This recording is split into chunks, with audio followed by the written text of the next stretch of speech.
At my dad's wedding, his new stepdaughter humiliated me in front of everyone, without realizing I was about to become her sister. She thought she was exposing a stranger. Instead, she exposed herself. When I was younger, I used to think my dad and I were unshakable. It had always been just the two of us after my mom passed away when I was 9. We built a life out of routines and quiet strength. Movie nights every Friday with too much popcorn, Sunday mornings fixing things around the house, and long drives with the windows down, singing off-key to old rock songs on the radio. Dad, Mark, is the kind of man who doesn't waste words but makes every gesture count. He taught me how to ride a bike, how to balance a checkbook, and how to speak my mind without apology. In my mind, we were a team, against the world if need be. But as I got older, things began to shift. Dad was lonely. I could see it even if he didn't admit it. When he told me he was dating again, I tried to be supportive. You deserve to be happy, I said, even though a knot twisted in my stomach. I wanted him to smile again, to have someone to lean on. When he introduced me to Cynthia, the woman who would later become my stepmother, I thought she seemed fine. Polished, polite, maybe a little too eager to impress, but nothing alarming. She laughed at Dad's dry jokes and always brought over a pie or a casserole when she visited. Then she introduced her daughter, Savannah. The first time we met, she swept into our living room like she owned it. Blonde, manicured, dressed like she was headed to a fashion shoot rather than a casual dinner. She looked me up and down, her lips twitching with something that wasn't quite a smile. So you're Leah, she said, dragging out my name as if testing how it tasted. Cute room you've got. Very retro. I remember staring at her, unsure whether it was meant as a compliment or an insult. Dad, oblivious, just chuckled and asked if we wanted pizza. From the beginning, there was tension. Savannah and I were the same age, 17, but we might as well have lived on different planets. She had grown up in private schools, with designer handbags and vacations in Europe. I had grown up with thrift store clothes and part-time jobs to help pay bills. Still, I told myself we'd work it out. This was Dad's happiness on the line, after all. I swallowed the little barbs Savannah threw my way, comments about my budget style, my public school friends, the second-hand car I drove. I told myself she was adjusting, that blending families took time. When Dad and Cynthia announced their engagement, I forced a smile and hugged them both. Congratulations, I said, meaning it for him, if not for her. On the surface, everything looked stable. Dad was glowing in a way I hadn't seen in years. Cynthia played the part of the perfect hostess, planning the wedding down to the last flower arrangement. Savannah posted endless Instagram stories about her new family, always cropping me out or cutting me off mid-laugh. But underneath, cracks were already forming. I started noticing small changes. Dad was busier, caught up in wedding planning or dinners with Cynthia's friends. When I wanted to talk about my college applications, he brushed me off with, "Later, kiddo." Later never seemed to come. At school, whispers followed me. Rumors Savannah spread that I was jealous, that I couldn't handle upgrading to her lifestyle. Friends I trusted pulled away, unsure of who to believe. At home, my safe space felt invaded. Savannah would borrow my clothes without asking, then mock how they didn't fit her right. She'd move my books, rearrange my desk, even delete shows from the DVR just to watch me fume. When I confronted her, she just smirked. Relax, Leah. We're sisters now. Sharing is part of the deal. I wanted to scream, but Dad never seemed to notice. To him, Savannah was adjusting, and Cynthia was the glue holding us all together. So I bit my tongue. I told myself this was temporary, that once the wedding passed, things would settle. But deep down, I felt it. The false stability holding our family together was just that. False. And sooner or later, it was going to shatter. The first real warning bell that Savannah wasn't just a spoiled stepsister, but a storm heading straight for me came during the wedding preparations. It started small, like most storms do. One afternoon, Cynthia invited me to a dress fitting. I assumed it was because she genuinely wanted me there, to bond, to make me feel included. But when I arrived at the boutique, I quickly realized I wasn't the guest of honor, I was the target. Savannah was already there, lounging in a pale blue gown, scrolling her phone. The stylist pulled out a dress for me to try, a simple satin number Cynthia had supposedly picked with me in mind. When I stepped out of the fitting room, Savannah snorted loudly. Wow, she said, her voice dripping with sarcasm. It's giving bargain bin bridesmaid. The stylist froze, eyes flicking between us, but Cynthia just smiled tightly. Savannah, she warned half-heartedly, be nice. Savannah held up her hands. I'm just being honest. If she's going to stand next to me, shouldn't she at least look presentable? My cheeks burned. I wanted to shrink into the floor, but instead, I stood taller. I like it, I said, smoothing the fabric. Savannah leaned in, whispering just loud enough for me to hear, doesn't matter what you like. No one's looking at you anyway. That was the first sting, the one I told myself I could ignore. But the humiliation didn't stop there. As the wedding approached, Savannah made it her mission to undermine me at every turn. She accidentally sent a group text to my friends claiming I was bitter about Dad remarrying. She spread rumors at school that I was failing classes. I wasn't. She even told one of the teachers that I'd plagiarized an essay, which landed me in the principal's office until they verified my work was original. Each time, I tried to tell Dad. Each time, he waved it off. Leah, she's just adjusting. Don't take it so personally. Adjusting. That word became my prison. The final straw came on the day of the rehearsal dinner. The restaurant was buzzing with chatter, glasses clinking, waiters darting around with trays. I dressed carefully, wanting Dad to see I could handle myself in front of Cynthia's family. For a while, it worked. People laughed at my stories, asked about my college plans. I could feel Dad watching me with pride. Then Savannah struck. She clinked her glass for attention, her eyes gleaming with mischief. "Since we're all sharing tonight," she said sweetly, "I think it's only fair I tell you something about Leah." My stomach dropped. "She's been acting like this marriage is a disaster," Savannah continued, her voice pitched just right to sound wounded. "She told me she thinks Cynthia is only marrying Dad for money. And she said she doesn't want to live with us once they're married." Gasps rippled around the table. Cynthia's relatives glanced at me with raised eyebrows. My father's face hardened, confusion mixing with disappointment. "That's not true," I blurted, heat flooding my cheeks. "I never said that." Savannah feigned tears. "I'm just trying to make her feel like part of the family, but she hates me. She hates all of this." The room fell into uncomfortable silence. For the first time in my life, I saw doubt in my father's eyes when he looked at me. I wanted to scream the truth. I wanted to expose Savannah for the manipulative liar she was. But with everyone staring, waiting for me to defend myself, the words stuck in my throat. That was the first warning bell. Not the petty insults, not the stolen clothes or whispered rumors. But this, Savannah had weaponized my family against me, twisting truth into poison. And my father, the man who'd always believed in me, looked like he wasn't sure whose side he was on. After the rehearsal dinner disaster, everything shifted. It wasn't just awkward tension anymore, it was open warfare. Savannah knew she had scored a win that night. She had planted seeds of doubt in Dad's mind and managed to make me look like the jealous troublemaker. And once she realized she could get away with it, she didn't stop. At home, she claimed every corner of space as her own. The guest room, which had been my makeshift study area, suddenly became Savannah's dressing room. My books disappeared, replaced with racks of clothes and rows of makeup. When I complained, Cynthia sighed. "Leah, we all have to learn to share." Share. That word tasted bitter. Because sharing only went one way, my way. My favorite hoodie vanished, only to reappear on Savannah's Instagram post 2 days later, captioned, "Borrowed from my sis. She has taste after all," winking-faced. The comments flooded with heart emojis and compliments. No one knew the truth, that she hadn't asked, that she never did. She started holding study nights in the living room with her friends, blasting music and laughing so loudly I couldn't focus on my homework. When I asked her to keep it down, she tilted her head with mock pity. "Oh, sorry, Leah. I didn't realize your community college application was such a big deal." Her words stung worse because I hadn't even decided on a college yet. I was still figuring it out. But Savannah made sure to highlight every insecurity I had, twisting the knife with perfect precision. The isolation spread beyond home. At school, people treated me differently. Somehow, Savannah had made herself the center of attention, the glamorous new girl with endless stories about family drama that always painted me as the villain. "Why don't you like her?" one of my classmates asked bluntly. "She's actually really nice." Nice. That was the mask she wore in public. Behind closed doors, she was venom. But no one believed me when I tried to explain. Even Dad began to change. When I came home with tears in my eyes after another rumor spread, he sighed. "Leah, you need to make more of an effort. Savannah's trying, and you're shutting her out." I wanted to scream. "She's not trying. She's destroying me." But every time I pushed back, it only made me look more defensive, more like the problem. One night, I overheard Dad and Cynthia talking in the kitchen. "She's struggling," Cynthia murmured. "She just doesn't want to let anyone in." Dad sighed heavily. "Leah's always been strong-willed. Maybe this will teach her some humility." Humility. That word felt like betrayal. He wasn't defending me anymore. He was siding with them. The isolation deepened until I felt like a stranger in my own home. I stopped inviting friends over because I couldn't bear the smirks and backhanded comments Savannah threw around. I ate dinners in my room, headphones on, pretending not to hear the laughter downstairs. At night, I lay awake staring at the ceiling, wondering when my safe haven had turned into a battlefield. The pressure wasn't just emotional. It was practical. Savannah began forgetting to give me messages, like the time Dad told her to remind me about an important college counselor meeting. I only found out after it had already happened. When I confronted her, she shrugged.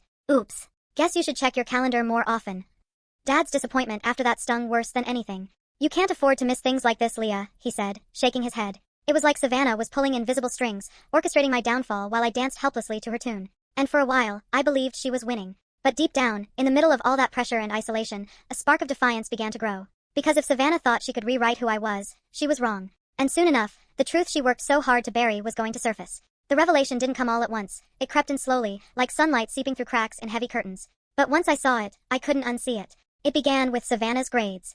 For someone who loved flaunting her intelligence, she never seemed to actually study. Her homework was always done, yet I never saw her crack open a book. Teachers praised her polished essays, though I'd watched her spend evenings scrolling through her phone instead of writing. Something didn't add up. The first real clue came when I stumbled across her laptop left open on the kitchen counter. Normally, I wouldn't snoop, but a notification popped up that caught my eye. It was an email receipt. "Your paper has been successfully purchased. Thank you for using Essay Forge." My heart skipped. She was buying her schoolwork. Suddenly, 1,000 pieces clicked together. The glowing grades. The praise. The smug confidence she wore like armor. It was all fake. At first, I thought about telling Dad immediately, but I stopped myself. If I accused her without proof, she'd spin it against me like she always did. I needed more. So I waited, watched, and gathered. Within a week, I found more receipts in her email drafts, payments to the same shady site, timestamps that lined up with her all-nighter claims. One evening, while she bragged to her friends on speakerphone about her genius, I quietly snapped photos of her open screen as evidence. But the school fraud wasn't the only revelation. One Saturday, Dad asked me to grab his toolkit from the garage. As I rummaged through shelves, I spotted a small box tucked behind paint cans. Out of habit, I pulled it down and froze. Inside were receipts. Not Dad's, Savannah's. Designer clothes, bags, jewelry. Thousands of dollars worth. I frowned. Where was she getting that kind of money? Cynthia had a decent job, but not that decent. And Dad, as much as he loved Cynthia, wasn't careless with finances. I tucked the box back but couldn't shake the unease. That night, I overheard a hushed conversation between Savannah and Cynthia. "Keep your voice down," Cynthia hissed. "If Mark finds out." "He won't," Savannah *T back. "He believes everything I say." My blood ran cold. What was she hiding? The answer came sooner than I expected. The following week, Savannah cornered me in the hallway. "You really think you're special, don't you?" she sneered. "Dad's little princess. Newsflash, he's not just your dad anymore. He's mine too. And once Cynthia and I are settled, he won't have time for your drama." Her words cut deep, but then she slipped. "Besides, if he ever knew what Cynthia asked me to hide," she stopped abruptly, eyes widening like she'd revealed too much. I pounced. "What do you mean?" She scoffed, flipping her hair. "Forget it. Not like you'd understand." But I understood enough. Savannah wasn't just cruel, she was covering for Cynthia. And whatever it was big. The final revelation came crashing down when Rosa, one of Savannah's classmates, pulled me aside at school. She looked nervous, glancing around before speaking. "I don't know what Savannah's told people about you," she whispered, "but you should know, she's been bragging that she has your dad wrapped around her finger. She said she could ruin him if she wanted." I felt the world tilt. "Ruin him how?" Rosa hesitated, then muttered. She said Cynthia has secrets. Money secrets. And Savannah has proof. My chest tightened. This wasn't just about me anymore. This was about my dad, about the man who had raised me, who trusted these people. If Savannah had leverage, if Cynthia was hiding something, Dad was in danger of being manipulated far worse than I was. That was the revelation I couldn't ignore. Savannah's cruelty wasn't random. It was calculated. She wasn't just making my life hell for fun, she was protecting secrets that could shatter my family if exposed. And suddenly, I knew that survival wasn't enough anymore. I had to fight back. Once the truth started to surface, I realized keeping my head down wasn't going to save me anymore. Savannah had built her power on lies, manipulation, and fear. If I wanted my life back, and if I wanted to protect Dad, I had to go on the offensive. The first step was gathering evidence. I spent late nights compiling everything I had, the essay receipts, the screenshots of her purchased homework, the receipts from the garage box showing extravagant purchases, and notes about every slip of the tongue I'd overheard. I even asked Rosa for a written statement about what Savannah had bragged in class. But evidence alone wouldn't topple Savannah. She was too good at twisting narratives. I needed a plan that exposed her so thoroughly that even Cynthia couldn't defend her. Opportunity came in the form of the wedding reception.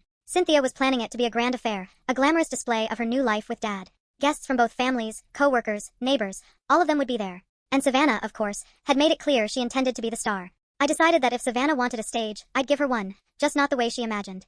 Haley, my best friend, had been distant since Savannah poisoned the well at school, but when I showed her the receipts and emails, her eyes widened. "Leah, this is insane. She's going to crash and burn if this comes out." "That's the point," I said quietly. "I can't let her keep destroying everything." Haley agreed to help. Together, we created a slideshow presentation, disguising it as part of the reception's fun montage of family memories. Instead of baby photos and smiling candids, it contained Savannah's essay receipts, screenshots of her fake grades, photos of the designer purchases, and finally, the video clip I'd captured of her mocking Dad, saying she could ruin him. The risk was enormous. If it backfired, I'd be the one humiliated forever. But something inside me had shifted. I wasn't scared of Savannah anymore. I was angry, and anger gave me courage. The night of the reception arrived. The venue sparkled with fairy lights, the tables draped in white linen. Dad looked happier than I'd seen in years, Cynthia glowing beside him. Savannah flitted around in a sequin dress, basking in compliments, her laugh carrying across the room. I forced myself to stay calm, waiting for the right moment. After the toasts, the DJ announced a special slideshow prepared by the family. The lights dimmed, and the screen lit up. At first, the guests cooed at childhood photos, Dad holding me as a baby, Cynthia on vacations, Savannah posing in pageant outfits. But then the tone shifted. The next slide, an email receipt from Essay Forge. Then another. And another. Confused murmurs rippled through the crowd. The next slide, screenshots of Savannah's messages bragging about never needing to study because she had the money to pay for brains. Gasps. Whispers. Cynthia's face tightened. Dad leaned forward, his brow furrowing. Then came the receipts from the garage box. $2,000 handbags, luxury shoes, jewelry. The timestamp showed purchases that lined up with times she'd claimed she was saving for college. Finally, the audio clip Haley had helped me clean up. Savannah's voice, sharp and dripping with arrogance. "If Dad ever knew what Cynthia asked me to hide, I could ruin him." The room went silent. Savannah *T to her feet, shrieking, "This is fake. She edited this. She's jealous of me. But it was too late. The evidence was overwhelming, and the crowd had already turned. Guests whispered, eyes narrowing. Cynthia grabbed Savannah's arm, hissing something under her breath. Dad looked at me, really looked at me, for the first time in months, his face a mix of shock, hurt, and dawning realization. I stood, my voice steady. I've tried to live with her cruelty. I've tried to keep the peace. But Savannah isn't just mean. She's a liar. She's been faking her grades, spending thousands she can't explain, and covering for secrets that hurt this family. I couldn't stay silent anymore. Cynthia sputtered, trying to spin it. This isn't the time, Dad cut her off, his voice like steel. No. It's exactly the time. Savannah stormed out of the hall, slamming the doors behind her. The reception dissolved into chaos, but I didn't care. For the first time, I wasn't the one on trial. She was. The counterstrike had landed. But I knew this wasn't over yet. Savannah wasn't the type to surrender quietly. And whatever truth she was hiding about Cynthia still lingered in the shadows. The real showdown was still to come. The reception chaos was only the beginning. In the days that followed, Savannah doubled down. She couldn't accept the humiliation. She refused to come home for 2 nights, hiding out at a friend's place. When she finally returned, she stormed into the house like a tornado, slamming doors and screaming at Cynthia. You didn't protect me. You just let her destroy me in front of everyone. Cynthia tried to soothe her, but her voice was sharp, nervous. That was when I realized something important. The slideshow hadn't just embarrassed Savannah. It had cracked Cynthia's carefully maintained image too. Dad demanded answers. What did she mean, Cynthia? What secrets have you been hiding? Cynthia went pale. Mark, she was exaggerating. Teenagers say things, but Dad wasn't buying it. Not anymore. No. Savannah said you asked her to hide something. What was it? For once, Savannah was silent. She didn't defend Cynthia. She didn't smirk. She just crossed her arms and stared, her jaw clenched. The silence was deafening. That night, while the house simmered with tension, I made a decision. If they wouldn't come clean, I'd find out myself. I remembered the box of receipts in the garage. This time, I searched deeper. Behind the shelf boards, I found a second envelope, thicker than the first. Inside were bank statements, hidden accounts in Cynthia's name, with large withdrawals lining up suspiciously with Savannah's luxury purchases. Tens of thousands of dollars had disappeared over the past year. When I showed the documents to Dad, his face drained of color. She's been stealing from me. The next morning, Dad confronted Cynthia at the breakfast table. I'll never forget how his voice shook. Not with fear, but with fury. You've been siphoning money from our accounts. And you used Savannah to cover it. Cynthia's mask cracked. For the first time, the polished charm slipped, revealing raw panic. Mark, please, it's not what you think. But Savannah interrupted, her voice trembling. It is what he thinks. I told you this would blow up.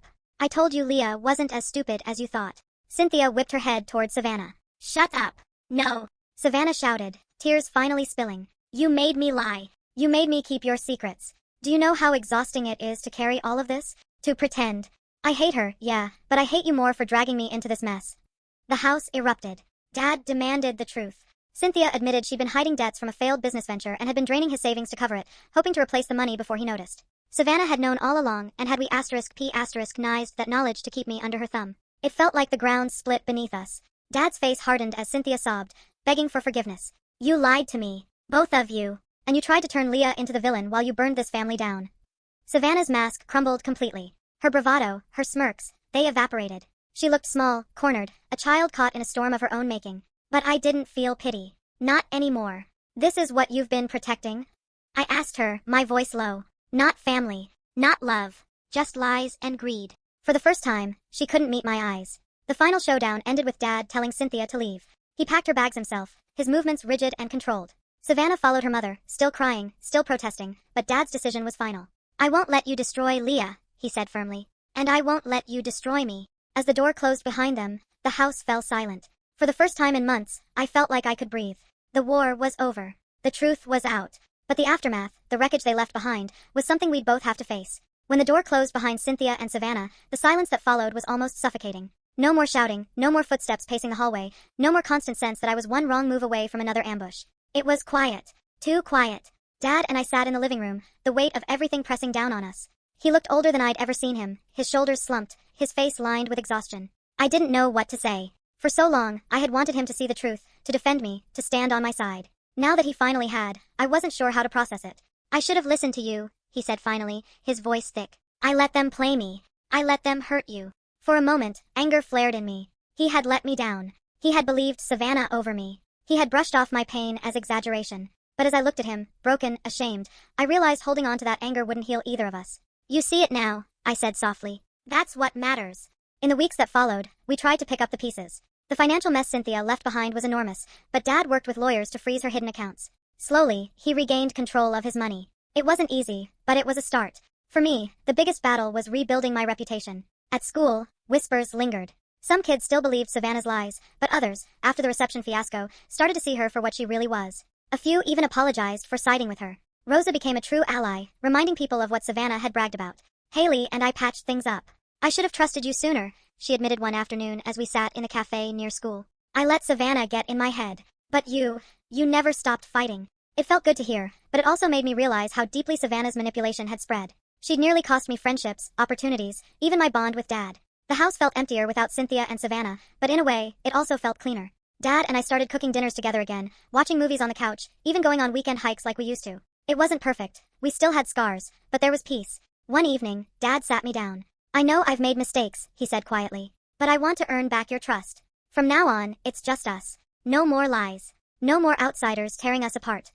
I nodded, swallowing the lump in my throat. We'll figure it out. Together. But the true emotional aftermath hit me the day Savannah showed up at school, weeks later. She looked nothing like the glamorous, untouchable girl she used to be. Her clothes were wrinkled, her hair messy, her eyes hollow. She walked past me without a word, her pride shattered. Part of me wanted to gloat, to remind her of every cruel word, every scheme, every time she had tried to bury me. But instead, I just watched her go. She wasn't my enemy anymore. She was just broken. And maybe that was punishment enough.